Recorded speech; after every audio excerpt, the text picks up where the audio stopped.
Welcome to watch the tutorial video for HubSAN Zino miniseries, App Introduction.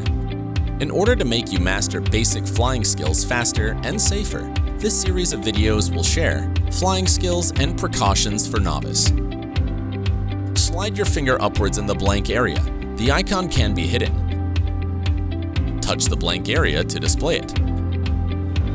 Click the photograph video icon to switch between photo and video modes.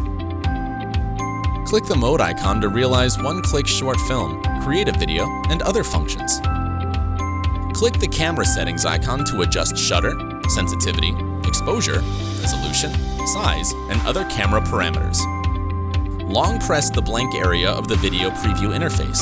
The mobile device vibrates once, and the arrow icon appears at the position where your finger is pressed. You can slide your finger up and down to adjust the tilt axis of the gimbal. In addition, you can also click the pitch axis slider bar to fine-tune the tilt angle of the gimbal. Drag the zoom icon up and down to realize the digital zoom function. Or long press the FN button plus scroll wheel. You can achieve the zoom function. The drone's obstacle avoidance mode is off by default. Click the obstacle avoidance mode icon to turn on the obstacle avoidance function.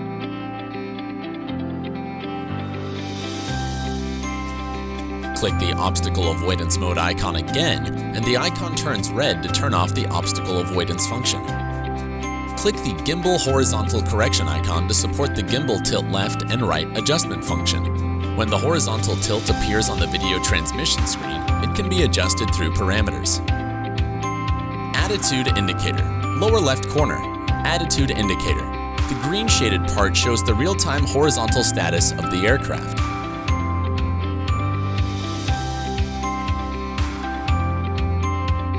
Make sure to place it on a level ground. The normal phenomenon is to coincide with the horizontal line in the middle.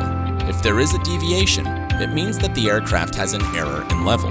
At this time, you can calibrate it horizontally and return to normal.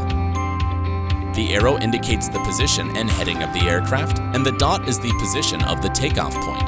The user can test whether it is accurate in sight. The remote control is facing the tail of the aircraft, and the yellow arrow is facing the middle line. If the deviation angle is large, geomagnetic calibration is required.